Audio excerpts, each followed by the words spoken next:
It was during the retreat of the 80,000, the worst day I've ever known. I can't name the place, but our line bent into a narrow salient. If that corner broke, the army could fold. All morning the German guns hammered us. We joked at first, sang a bar of Tipperary, gave the shells nicknames. By noon the jokes were gone. Half our thousand were down. Across the field a grey sea formed, column after column. 10,000, they said later. We were 500. I kept firing. World without end. Amen, I muttered. And for no good reason a memory came. A strange vegetarian cafe in London with St. George printed on every plate and a motto in blue. Adsit Anglis Sanctus Georgius. May St. George help the English. I whispered it as I squeezed the trigger.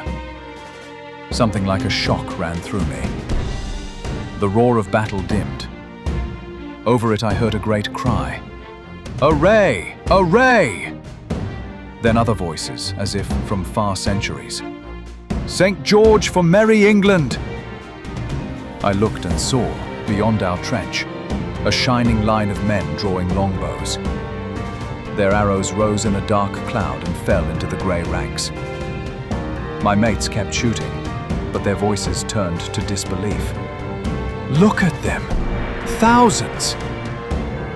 The German officers shouted, pistols cracking, and still the lines crashed down. When it was over, 10,000 lay in front of our corner. Our vulnerable position held. We avoided a catastrophic defeat.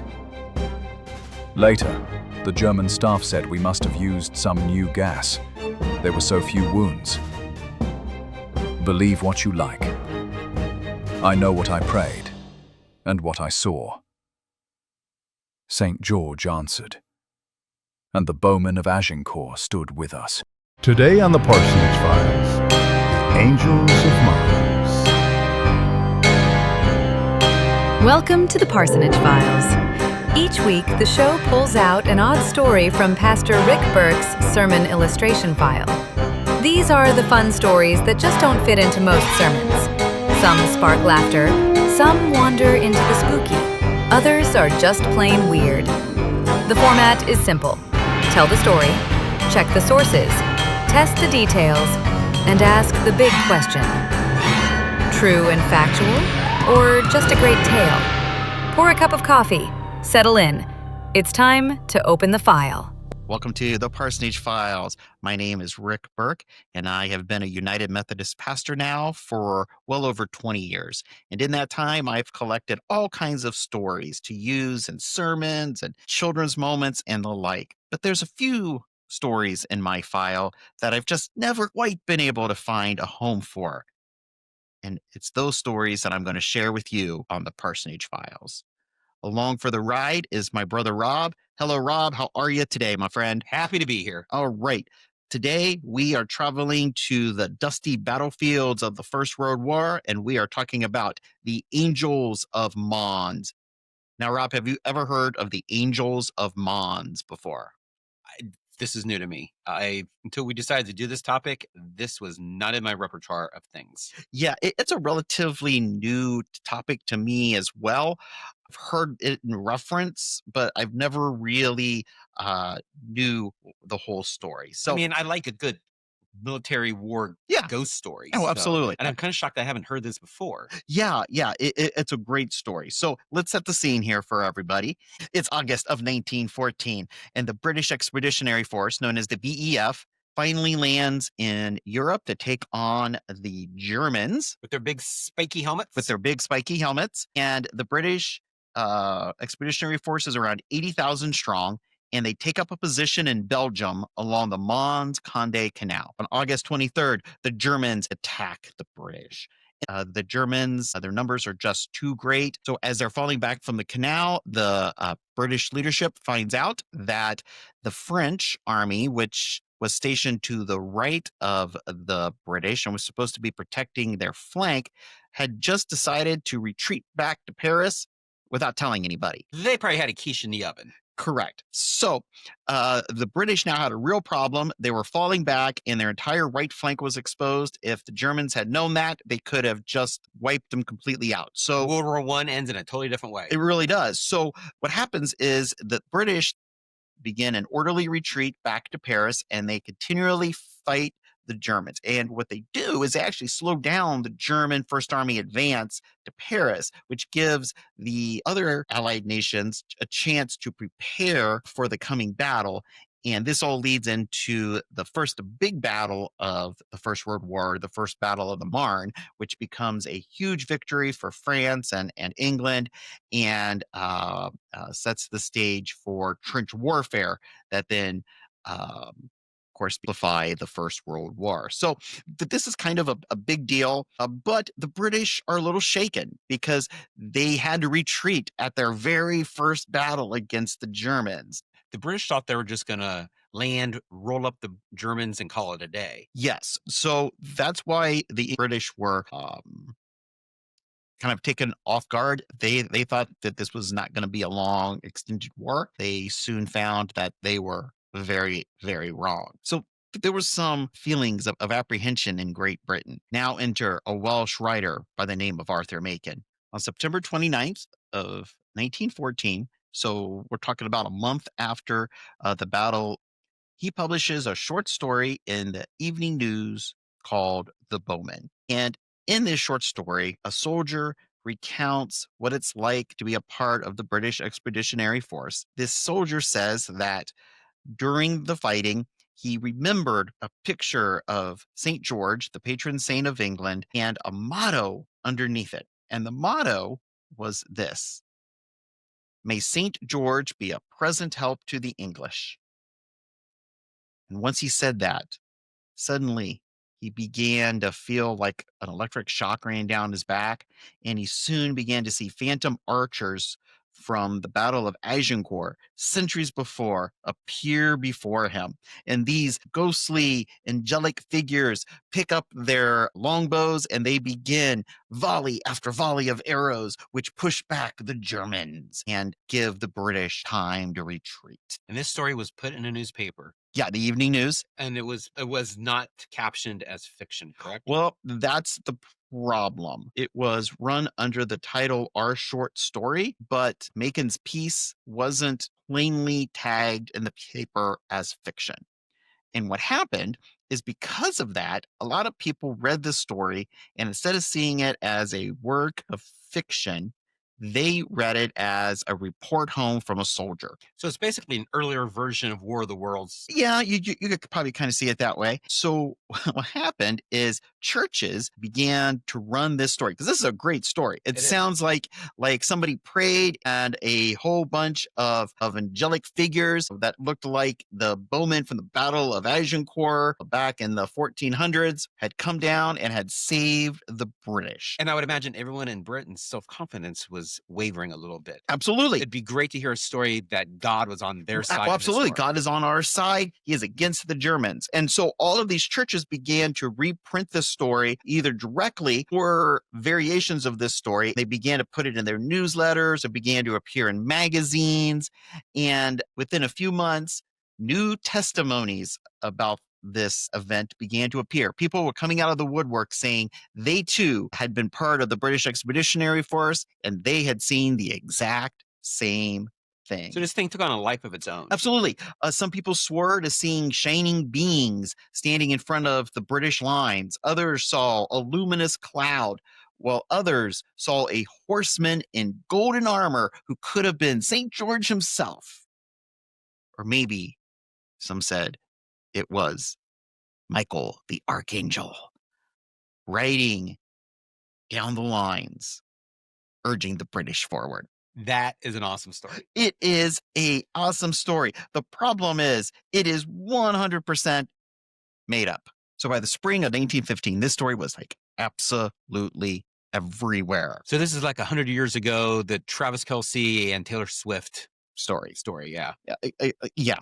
It's everywhere. Everyone knows what you're talking about. Everybody's going to know what you're talking about because of the angel aspect. It was super popular, not just in the general culture, but also in the religious culture. Besides there being songs written about it, paintings being made about it, it was also finding its way into Christian sermons as pastors were preaching about how God would send angels to protect the British from the heathen German. So the story's not true, Correct. but they put it in a sermon anyway. Well, they thought it was true, but yes. Wow. They should have had their own podcast where they could discuss stories that might not necessarily be true, but be really good to discuss. So you really think every story a pastor shares in a sermon is true? Yeah, and I think everything a comedian says is true. I mean, come on. So you really think comedians have all those adventures? That they're Absolutely. saying- The life of a comedian is awesome. So if you're ever listening to a sermon and you hear a pastor say, it's been told, that's not a true story. They just made that up. Life-altering knowledge. Life-altering knowledge right there. Mind blown. Yeah, so this is absolutely everywhere. So enter a group that has one of the best names I've ever heard. It's the Society for Psychical Research. That rolls right off the tongue. It does. And it was founded, I think, in like the 1880s. It's a British society of mostly academics, professor types. So real people, like real smart people. Yeah. Not like someone like me. Academic scientists, that kind of thing. So celebrities and writers, for instance, Arthur Conan Doyle, the author of Sherlock Holmes, was a member until the Society for Psychical Research came out and said there were no such thing as fairies. And then he got mad and left. That's where he drew the line. That's where he drew the line. Yeah, it's true story. True story. But anyway, they came to look into this. And as they looked into the Angels of Mons, I'm going to paraphrase what their findings were. First, there are no firsthand testimonies available. They found 0 people who could say that they were actually in the war, could prove they were in the war, and that they saw an angel or Bowmen. So it was always someone like, I have a friend who saw this, or Uncle Larry saw this while at the battle of. Right. And they said of the secondhand accounts, it was always my friend heard from an army officer this happened. Or my friend's friend. Dude, this is exactly like UFO stuff, where it's always like Colonel Smith. They never have the first name. Well, it's similar where they always have like some military officer told me this secret information. Which gives it authority. Which gives it authority, but they could never name who the person is. So you can go back and check. Yeah, no. The Society for Psychical Research could never trace any of this information to what they called an authoritative source. So in short, they said that the stories are super inspirational. They are not true. They probably came from the short story, The Bowmen. That was what the Society for Psychical Research came up with. And that's what the dude who wrote that story, The Bowmen, said. Well, yeah. So Macon himself tried to put out this fire. And also there in 1915, he republished his story with a huge, long preface that basically said, friends, this is a work of fiction. This is not true. This is not true. I made this up. This is a work of fiction. And it didn't slow things down much. Well, once a good story gets going. Right. People kept saying that, well, I know this is a work of fiction, but I've heard similar stories from anonymous officers or reconstructed memories from soldiers who have returned from the war. And this continued for a while.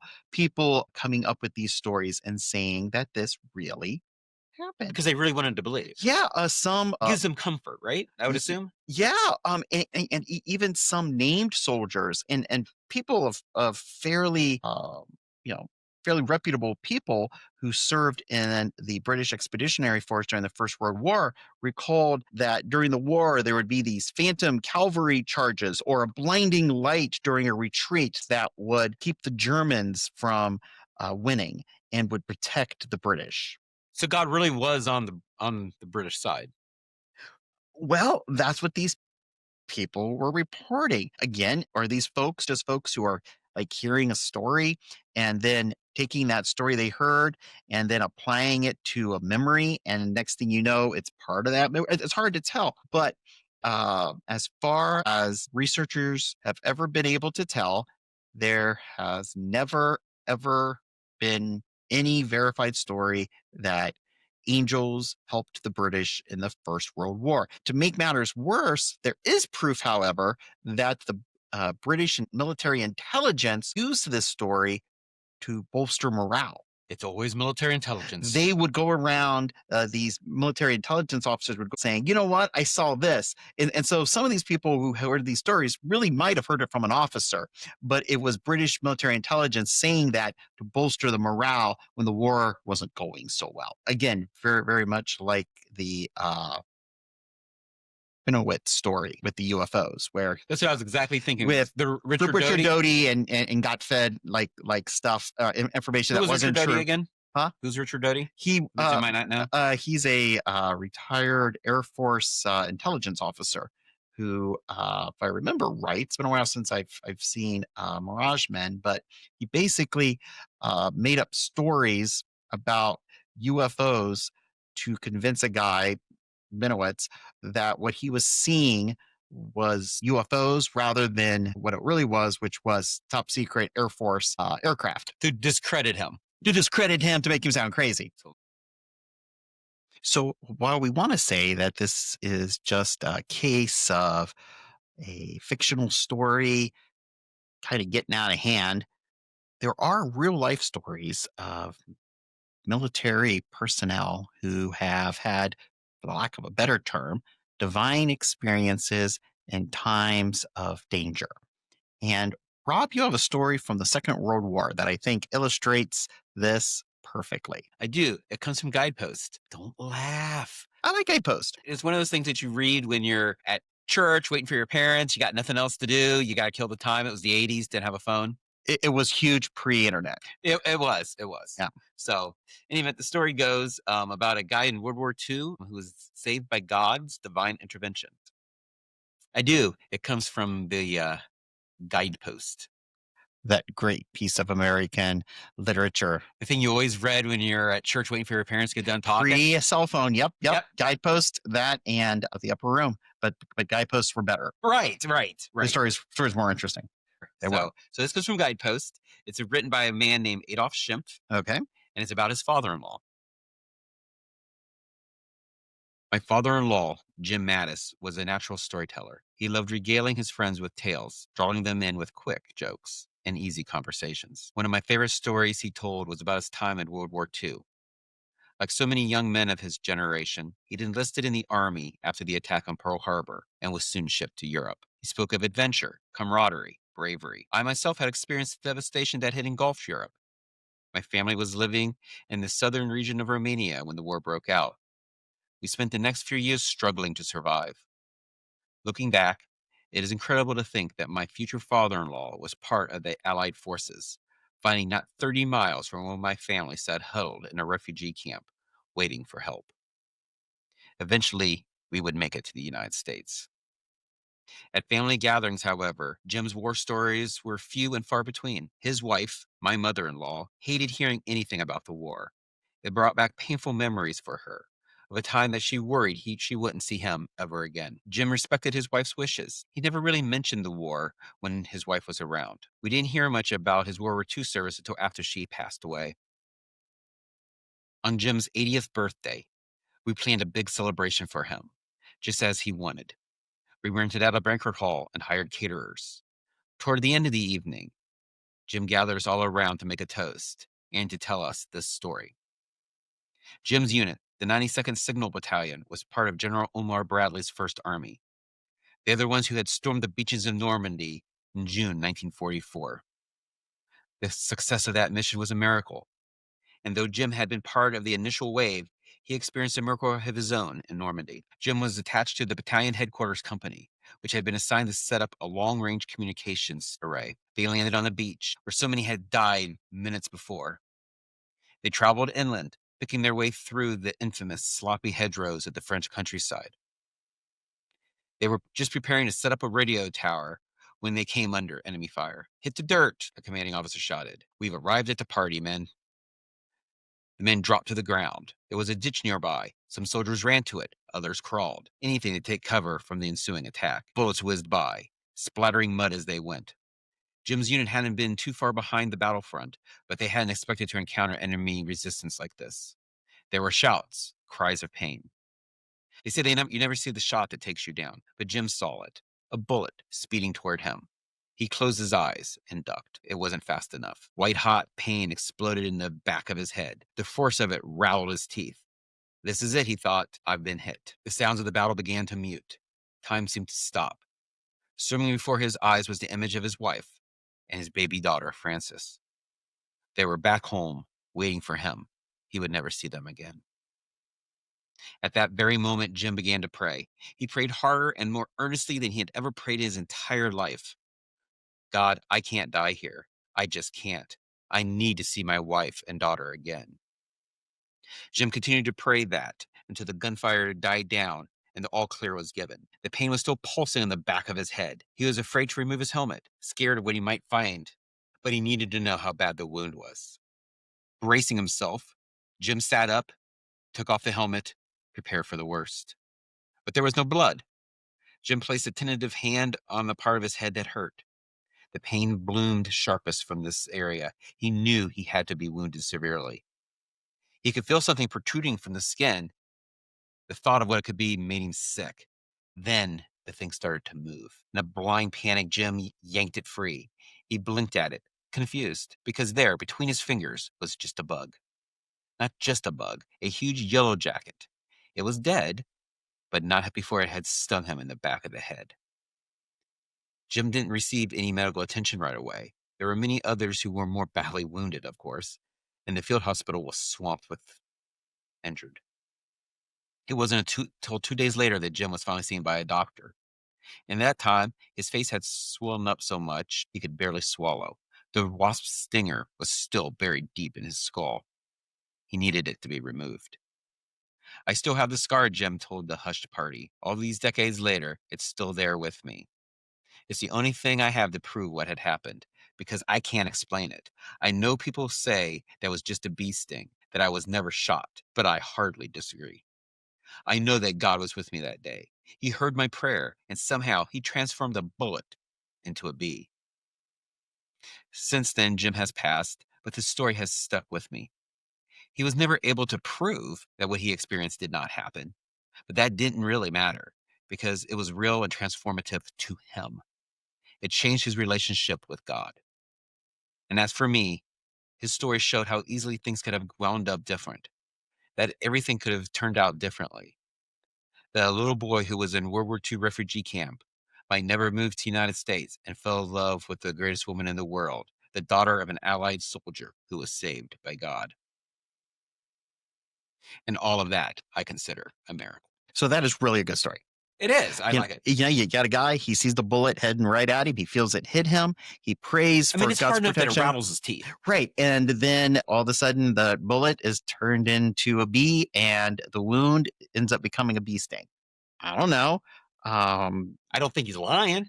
No, I don't think he's lying at all. I think it's a great story. And as his son-in-law said, it helped to improve his relationship with God. So, God can work in mysterious ways, the Bible says, and sometimes that's turning bullets into bees. So where does that leave us here with the Angels of Mons? What do you think, Rob? I mean, obviously the story of the angels attacking the Germans is not true. Correct. We have it completely. We know that it's not. Right. 100% not true. But the fact that others have found spiritual peace in that story is not something to be discounted. No. And, I think stories, even if they aren't true, can still have meaning. Look at Jesus' parables. None of them were true stories, but they all have great meaning. Had significant meaning.